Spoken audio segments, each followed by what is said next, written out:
High school mini stadium रे Rambha cup season 4 पक्षरु अंतर्जातीय क्रिकेट टूर्नामेंट 11तम दिन रे गंजाम महिला क्रिकेट एसोसिएशन सह पुरी महिला क्रिकेट एसोसिएशन मध्य रे खेल अनुष्ठित होई जाईछि।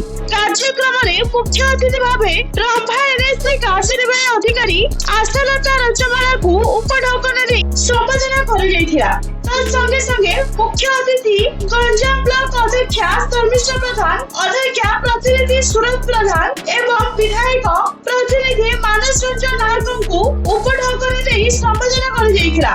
रंभा क्रिकेट क्लब सभापति शिवांचल पाड़तिया, संपादक विवेकानंद पटनायक, टूर्नामेंट संगठक सभापति टी बापूजी सुमती एवं पूरी अभिभावक प्रमुख मंचस्थ रहिथिले।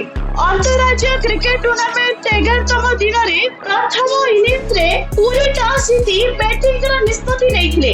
निर्धारित 20 ओवर रे 6 गोटी विकेट विनिमय रे 122 रन संग्रहित करथिले। पूरी दल पक्षरु अधिनायिका शालिनी सर्वाधिक 40 गोटी बॉल रे 43 रन संग्रहित करी बेस्ट बैट्समैन घोषित होइथिले। जवाब रे गंजाम क्रिकेट एसोसिएशन अधिनायिका जूली बेहरा 6 गोटी बॉल हाथ में रखी 6 गोटी विकेट विनिमय रे सहजरे विजय हासिल करथिले। गंजाम दल तरफरु मिनती बेहरा 83 गोटी बॉल रे 39 रन संग्रहित करी मैन ऑफ द मैच घोषित होइथिले। मुख्य अतिथि अध्यक्षा Sharmistha Pradhan man of the match Minati Behera को ट्रॉफी पुरस्कार प्रदान करथिले। लाल भास्कर, संतोष कुमार नाहक और श्रीकांत राय धारा विवरणी प्रदान करथिले। स्कोर शुभंकर पंडा और सचिन कुमार गौड़ करथिबा बेले एम्पायर हिमांशु बैठारू और महेश्वर नायक रहिथिले।